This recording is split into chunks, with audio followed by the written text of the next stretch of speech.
I want to say thank you for joining us today. Worship team, thank you for your service. You may be seated at this time. I pray that you are well and that you are prepared to hear from the Lord this morning. I would encourage you to have a Bible at the ready and be prepared to take whatever notes you may deem or feel necessary. From the outset, I want to make it a little bit clear that this message will be a bit different than the typical sermon. Over the last, I want to say 8 or 9 weeks now, I have, of course, missed your presence here. But there's a part of me this week that's a little bit happy that it's kind of just me talking to a camera.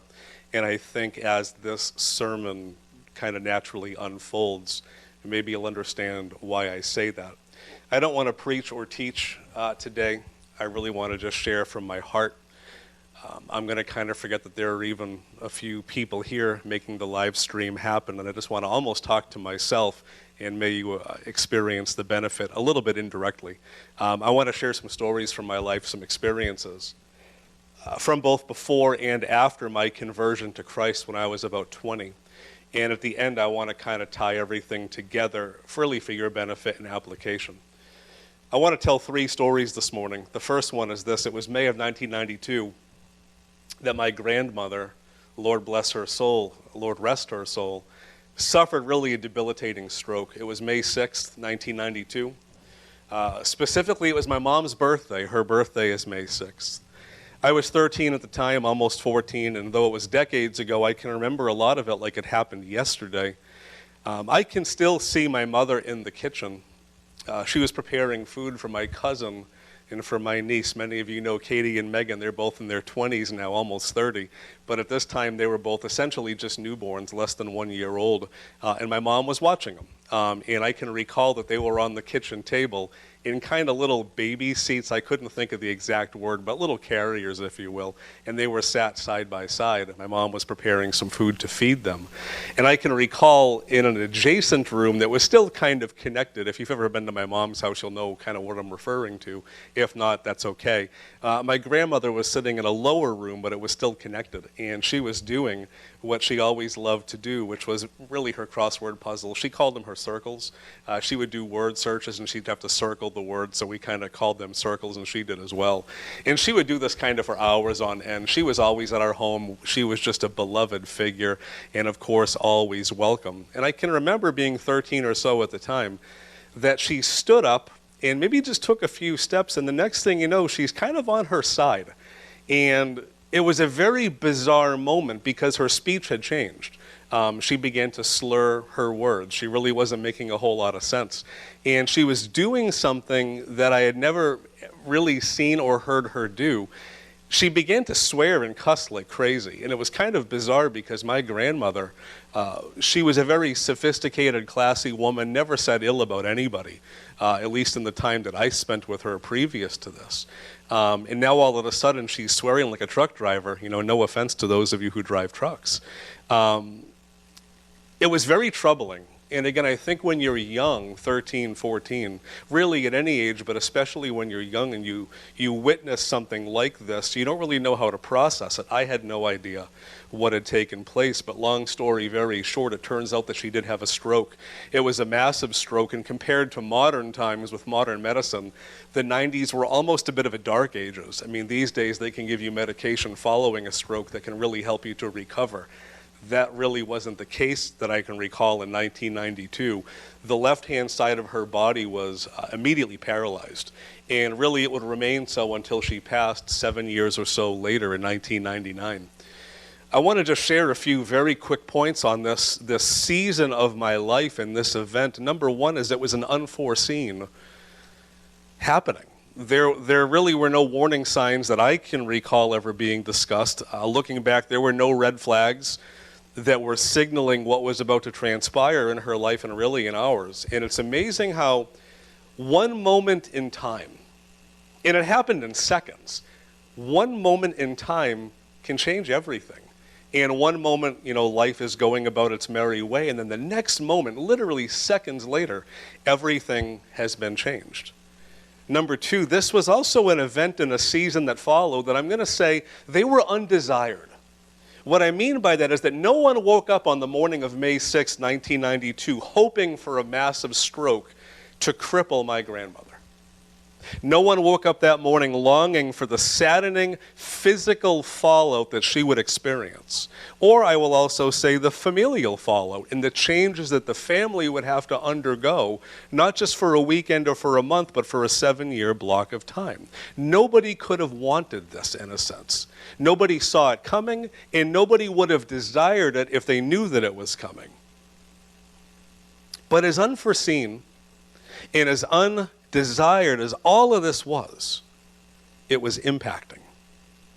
You see, that moment in the decade that followed, they changed me.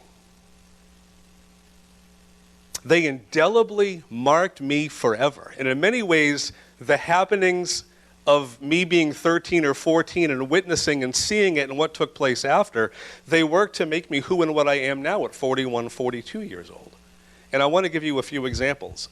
And again, I could spend hours talking about this. This was a world-shaping scene for me. But I want to just give you a few bullet points just to kind of bring you into, in a sense, some things that I learned and things that marked me. I would say number one is it shaped my understanding of what it means to honor your parents. And I want to explain what I mean by that. You see, it was just last week, Mother's Day, that I spoke from Exodus chapter 20, verse 12, which declares, honor your father and your mother. Now, it's one thing to read that text and to hear that text in a sermon format, but it is another thing entirely to see the embodiment in the application of that over a 7-year block of time. Really, in this case, it's 4 individuals. My father, now Lord rest his soul, my mom who is still with us, and my treasured uncle and aunt, as they lived out before my young eyes what it meant to care for and honor their mother. Not just for a weekend or for a month, but for 7 years. They treated her like she was a treasure. And I can't convey to you the degree to which it changed all of their lives. You know, I might say that it changed me, and there's truth to that. My world was altered, but nothing like what they went through. But I saw them go through it and always maintain an attitude of love and esteem and of reverence and respect and honor for their mom. That marked me. And as I age, and as my father passed away just a few years ago, I wanted to live up to the spirit of what I saw when I was young. And I still do. I still aspire to be that kind of a person of parental honor. I would say number 2 is it taught me what it meant to sacrifice and to love somebody.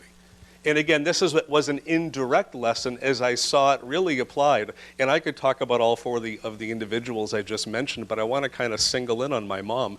And this isn't a Mother's Day sermon by any means, but at the Mother's Day season, my mind just naturally happens to go here. You see, when my grandmother had her stroke, she moved in with us following her time in rehab, which looking back, it didn't seem to produce a whole lot of result because one side of her body was just always paralyzed. And they helped her to learn how to eat, again, and so forth. But she came to live with us for a period of time. It was multiple years looking back as far as I can recall. Again, my uncle, aunt, and my mom would know the exact dates. But my grandmother took my room. At this point, my siblings, Lord bless them, they were moved out. They were getting married or already married. I was just a young kid. Comparatively, I was born about 10 years after the last sibling. And I moved to the couch, and my grandmother took my room. And it's a little sad in a sense, but my mom had a baby monitor in her room so that she could hear my grandmother, hear her breathing if there was a need and so forth. She would call for her.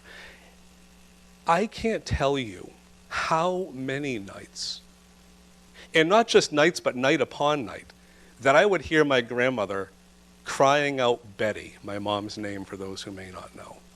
Betty. Betty. And she had a very kind of sad-sounding rasp to it, Betty. And my mother at all hours of the night would go and be with her. And I can recall the conversation. Ma, I have to go to bed. I have to sleep. Jimbo, that's what they call me. He has to get up in the morning to go to school because I was in middle school at the time and beyond. And my grandmother would just beg her, don't leave. And I can recall like it was yesterday the phrase, I don't want to be alone. And my mother, Mom, wherever you are, I know you're tuning in, whether it's now or later, Lord bless you because you faithfully stayed. And I can't tell you how many nights I saw that woman, because again, I was on the couch in between the two rooms, spend hours in there just holding her hand. And there were many nights where my mom would go to bed 4:30, 5:30, just to get up at 6 a.m. because she still had a family to tend to. And she would do it time and time and time again. It was in watching the love of God operating in and through my mother that I came to understand what it really means to sacrifice for someone else. And I want to say, for me as the pastor that I am now, I don't think I would have understood what that meant without that example when I was young. The Lord, even before I knew him, was beginning to mold and to shape me to understand what it meant to care for somebody. And finally, and I'll just end this one point with this, I think it began to shape what would become a faith in the Lord. And I want to explain by that what I mean by that. I am not saying that I came to know Christ at this point in my life. This is when I was 13 or so. I came to faith when I was almost 20.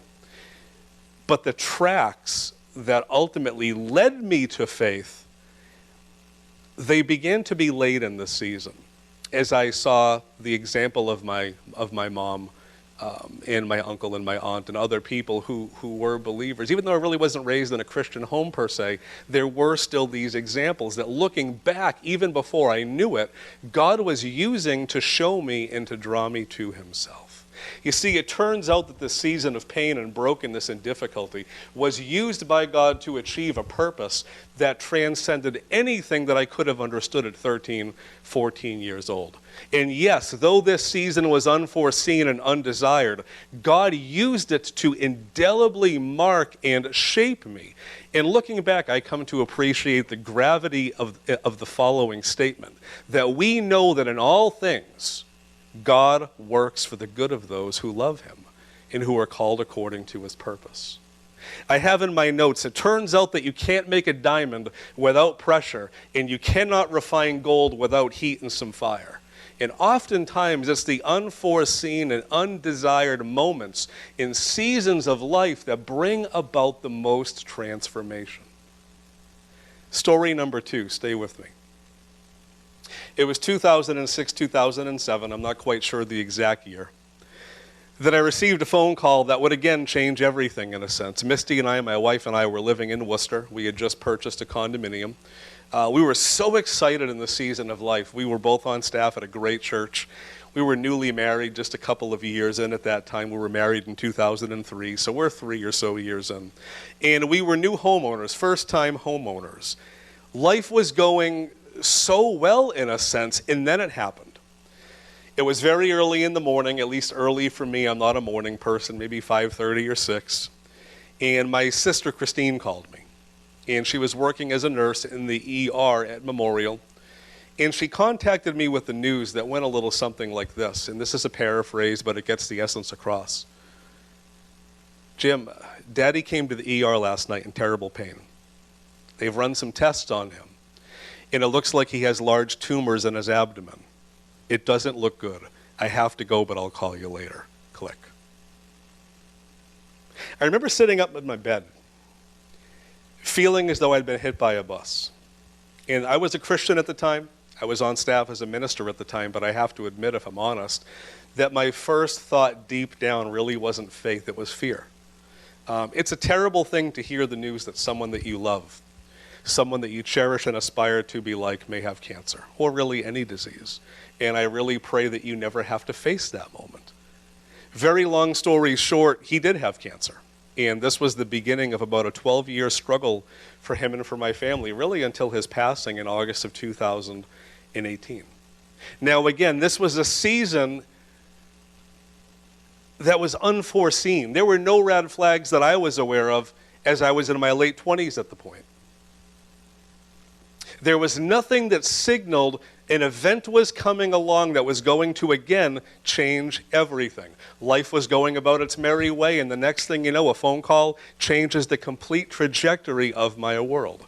And number 2, this was also, like the previous event, an undesired event and season. No one woke up that morning hoping for Ken Foley to come down with a terrible form of cancer. No one longed for the physical fallout that he would experience or that the family would experience for well over a decade. No one could have possibly wanted this for a 12-year period of strain and sacrifice that would thereafter follow. But again, as unforeseen and as undesired as it was impacting. That moment and the decade plus that followed, again, changed me. It marked me. And I want to elaborate again briefly. It taught me what it means to honor your spouse. And I want to explain what I mean by that. Earlier, I mentioned my mother's commitment to her mom and honoring her mother. Well, now in this new season of life, I saw my mother not care for her parent, but for a spouse.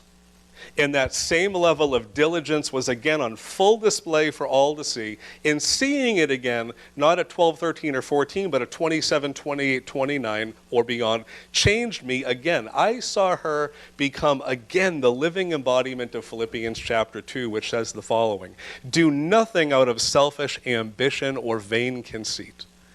Rather, in humility, value others above yourselves, not looking out for your own interests, but each of you to the interests of others." You know, I have to be honest. So much of how I perceive my obligation to my parents and to my spouse was shaped by the example of this woman. Betty Foley, wherever you are irreplaceable. And I can only pray for God to make more and more and more like you, because this broken world needs that. I would say it also shaped my understanding of what it means to be spiritually committed, or to have a sense of spiritual priority. And I want to explain what I mean by that. Many of you came to know and love my dad. I can't say enough how much I loved you, church, for the love that you showed that man. You know that Ken Foley was the kind of person that if in a sense the doors were open, he was here. He had a love for God that he came to late in life. He was 60 at the time of his conversion, and I had the privilege of being present for that. And since that moment of conversion, church became a priority for him.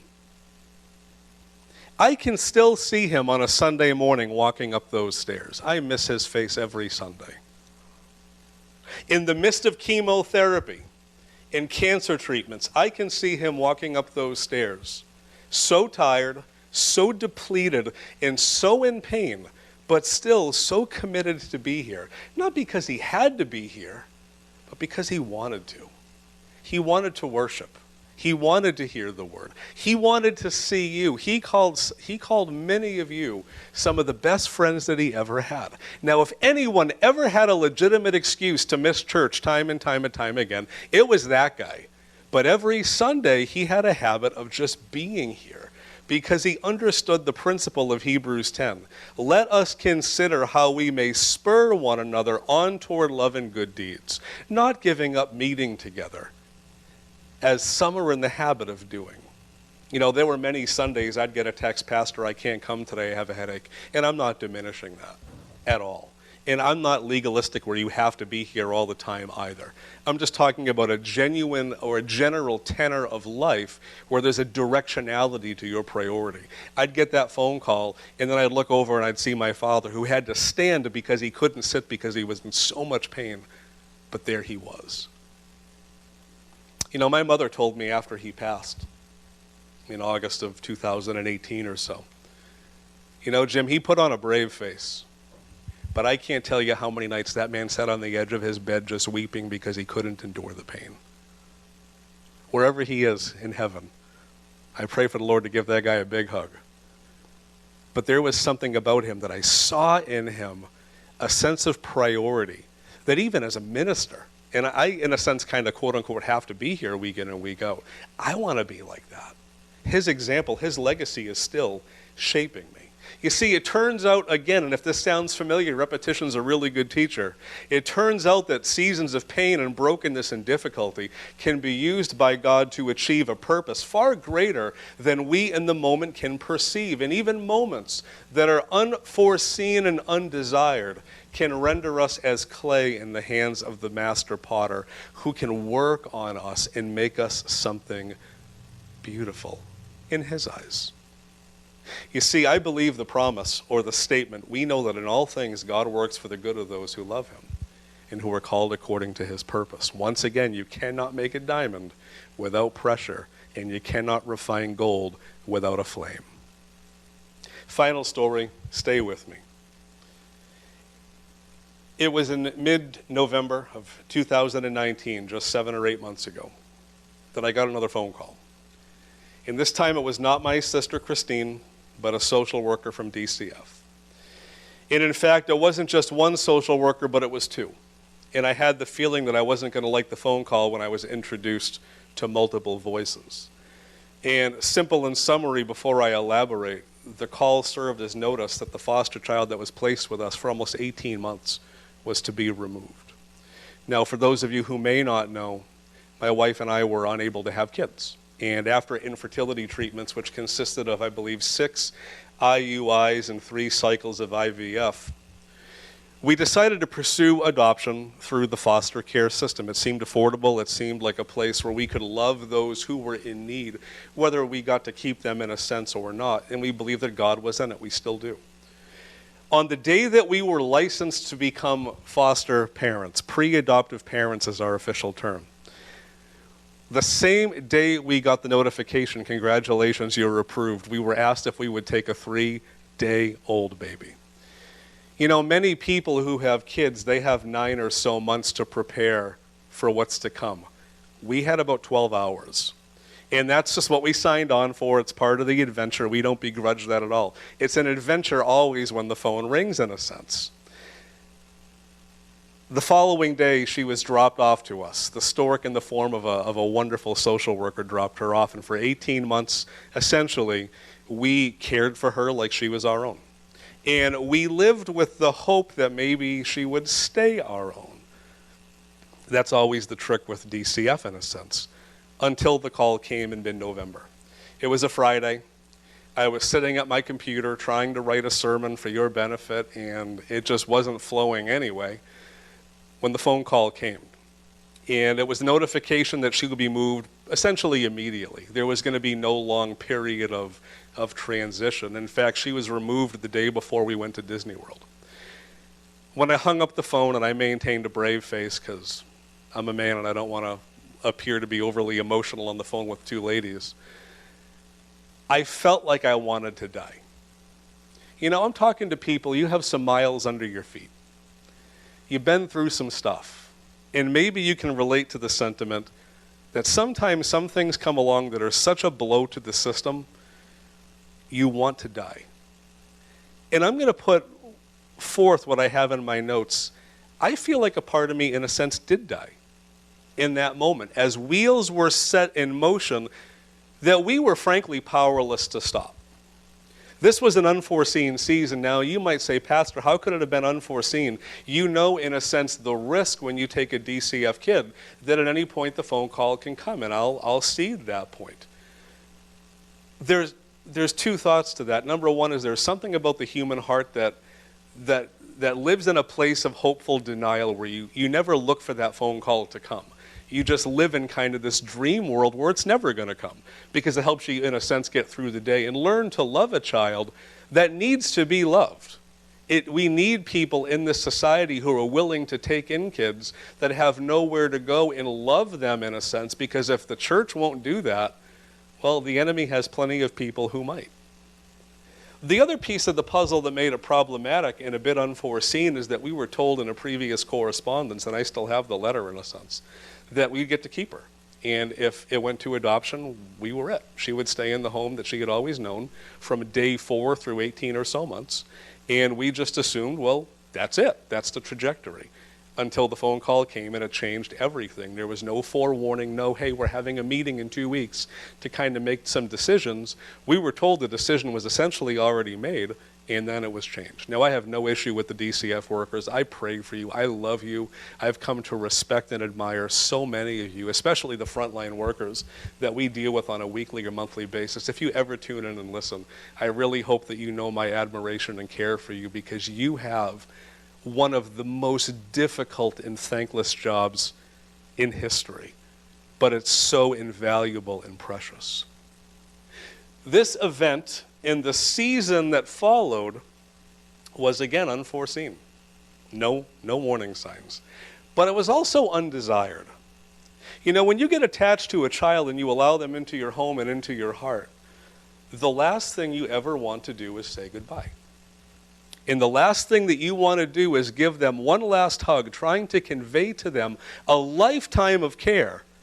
But you have to hand them off to a social worker who takes them, usually kicking and screaming, and you see them place a screaming kid in their car and drive off, and you always wonder, will that be the last time I see or hear from them?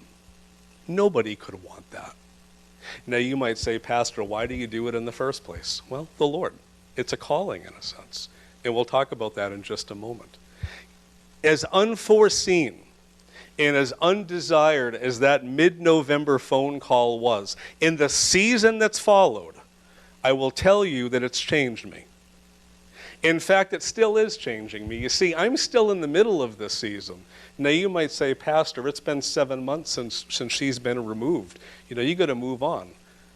I will take all the time that I need in the Lord to properly grieve what I feel to be the loss of a child. Because that's how it feels to those who are in the midst of it. But even in the midst of the pain, in the reality of that, in the gravity of that, I feel the Lord doing some of his deepest works he's ever done in my 40 plus years. It's beginning to shape in a new way what I perceive ministry to be. Firstly, I've been called to ministry for almost 2 decades now. I've been in the game for a while. I've been on staff as a pastor at varying levels for 15 years. But in this new season, God is working to expand that. Now, I'm not looking to leave the pastorate or anything, but I'm beginning to realize that my greatest ministry as a pastor may not even be as a staff pastor with a body of people, though I pray for God to use me in that way, in ever increasing degrees. It may well be that my ministry, best ministry, takes place in the home as God brings in children who are in need, and then they leave in a better spot with a better trajectory. I don't know the fullness of what's to come, but whatever the Lord has for me, as for me in my house, we want to serve the Lord. More than that, I've ministered, as I mentioned, for almost 2 decades. But never before have I felt so equipped to minister to those who are really hurting. I don't think you're really able to minister to people until you know what it means to really be broken. I think that there's something about the process of life that you have to have some miles under your belt before you can feel the level of empathy and compassion that the Lord would have us to. I will say that this season has sensitized me.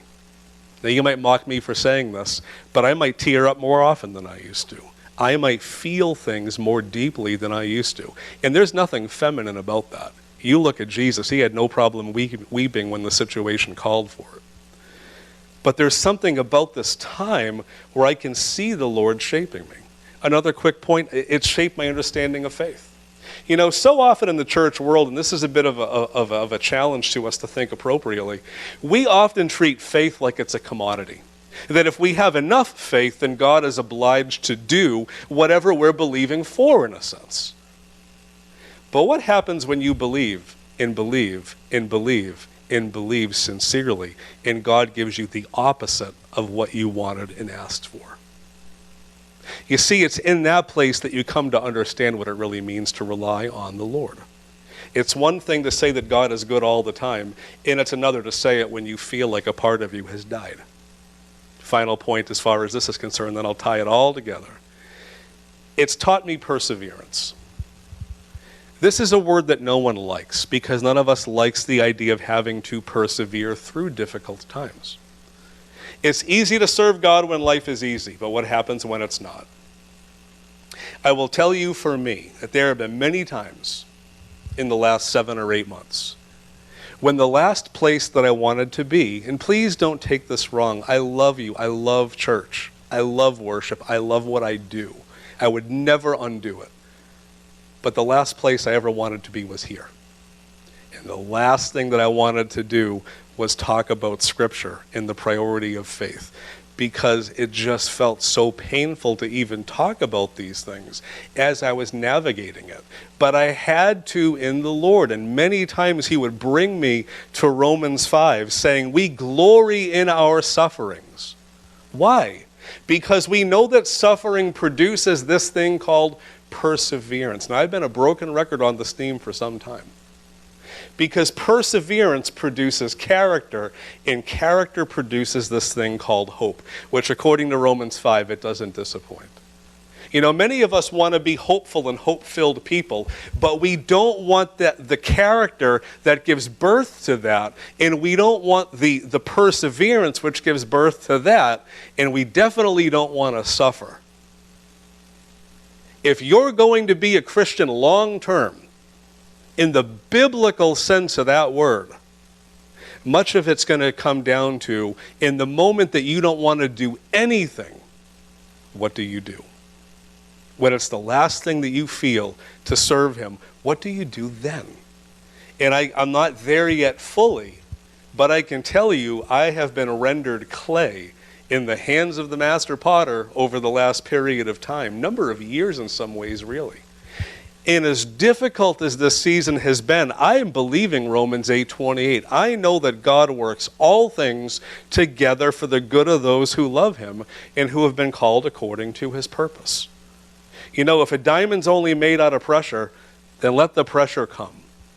And if gold is only refined by a fire and a flame, then let it be so.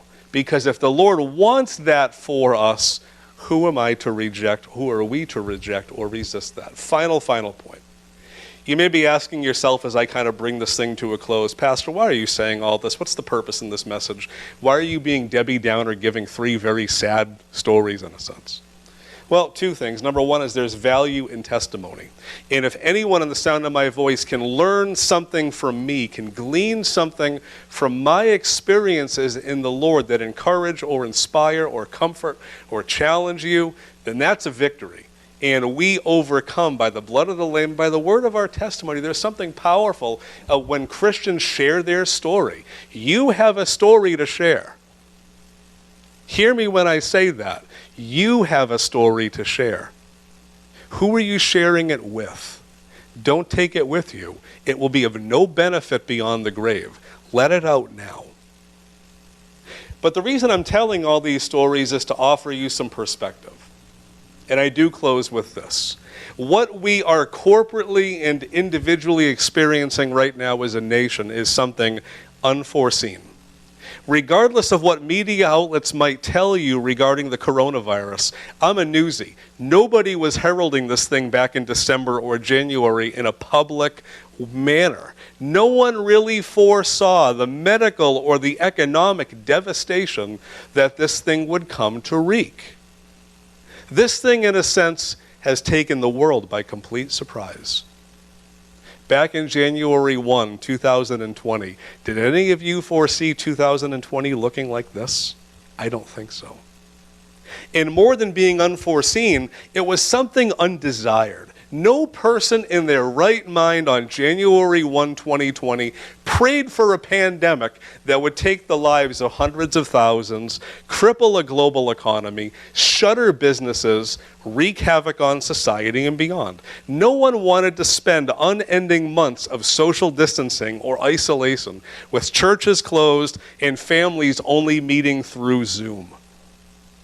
Hear me when I say this. My heart goes out to the many of you who have experienced difficulty in this season. It's entirely possible I am speaking to someone that these words are being given to someone. You might know somebody who's had this virus. You might know somebody who passed away because of this virus. You know, despite the attempts of many to minimize this thing in a sense, it's very real to the people who've been impacted by it. Maybe I'm speaking to someone, you lost your business. Businesses because of this will close. No act of the government will be big enough to save all of them. They're projecting, experts say, I love that phrase, 1/3 to 40% of businesses may never reopen. Can you imagine how that's going to impact families? Maybe you're worried, how am I going to feed my family? What am I going to do? I had a family business that I inherited from 2 generations and now it's gone. What do I do? And frankly, there's no human that really has the answers, especially the people who claim to have them all. But maybe God can use this season, as unforeseen and as undesired as it is and was, to bring about some change in you and in this world, which will transcend and be far greater than what we could ever perceive. The question really remains to be answered: how will these things impact us? It's not necessarily will it impact us, it already has. There is no normal in a sense that we're going to go back to. We are going to have to get used to the fact that the world has truly changed. It is a 9/11 moment. It is a JFK being shot moment. There's no undoing it in a sense. The issue is not will it change us, but how will it? How will it impact us at the national or global level? That's going to take years to figure out. And I mean when I say that. It's going to take years for society to really figure out and measure what are the adjustments that have been made. But at the individual level, where I'm going to close, how might it change you? What manner of person do you want to be coming out of this season? Do you want to come out worse than before, or do you want to come out changed by the Lord? Because like it or not, change is coming either way. I'm calling you to be soft, pliable clay in the hands of the Master. Allow him to mold you. Allow him to shape you according to his good plan and purpose, not yours. I call you to trust his purpose, even if that purpose makes absolutely no sense in the here and now. Maybe he sees something that you don't see. Let us remain convinced of Romans 8. We know that in all things God works for the good of those who love him and who have been called according to his purpose. What if God's trying to make you into a diamond? Well, that's going to take some pressure. And what if God is trying to refine you in your faith? Well, that's going to take some fire and some flame. As for me in my house, I aspire to live according to the commentary of Job. If I go to the east, he's not there. And if I go to the west, I don't find him. When he's at work in the north, I don't see him. And when he turns to the south, I catch no glimpse of him. Essentially, Job is saying, I have no idea where God is in any of this. I look in every direction spiritually. I see nothing of what he's doing. I understand precious nothing of it. But this is what he says. But he knows the way that I take. And when he has tested me, in other words, when all this is said and done, and it's all over, and if I'm just willing to hold his hand and stay the course, this is what Job says: I will come forth as gold. Let that be your heart's desire as well. To be soft clay. To be that refined gold. To be that precious vessel that he can use and pour into and through. I want to close in prayer. And then I want to just challenge you at the end. If you desire to go deeper in a sense, you can feel free to visit the website, newlifebarrie.org. If you don't know anything about church, Christianity, what we believe, I would love to be able to help help answer some of those questions. Feel free to reach out to me on the contact information on that page. Should you be moved to give, please do. Your giving sustains the work of this church and its daily ministry now as we seek to feed those who are hungry and beyond. Father, we come before you recognizing that apart from you, we are and can do nothing. And Lord, maybe, just maybe, in this hour of brokenness and pain, you can bring about a result that far exceeds what we can imagine or expect or perceive. Lord, as for me and for my house, bring forth the change that you desire. Lord, for those who are tuning in and potentially so hurting and so broken and so confused over an event that was unforeseen and undesired, may it in a godly way indelibly mark them. May they never be the same. And Lord, I pray as I close that you would use this global event to reach this globe with the good news of Jesus Christ, and that countless millions upon millions would come to faith in you. We thank you for this time. We pray your blessing, Lord, as we digitally gather and now as we depart. In Jesus Christ's name. Everyone says amen. Folks, God bless you. We are working to stay informed regarding what the state protocols are as far as reopening in phase one. We have no information now, but as information does come forth, we will try to make it known as publicly as possible. Please do go to the website. Go to the New Life Barrie Facebook page, which you're already on. I'll try to give updates, webcam videos, postings, and beyond. But until that day when I can see you again in person, Lord bless you in every way, and we do hope to see you soon. God bless.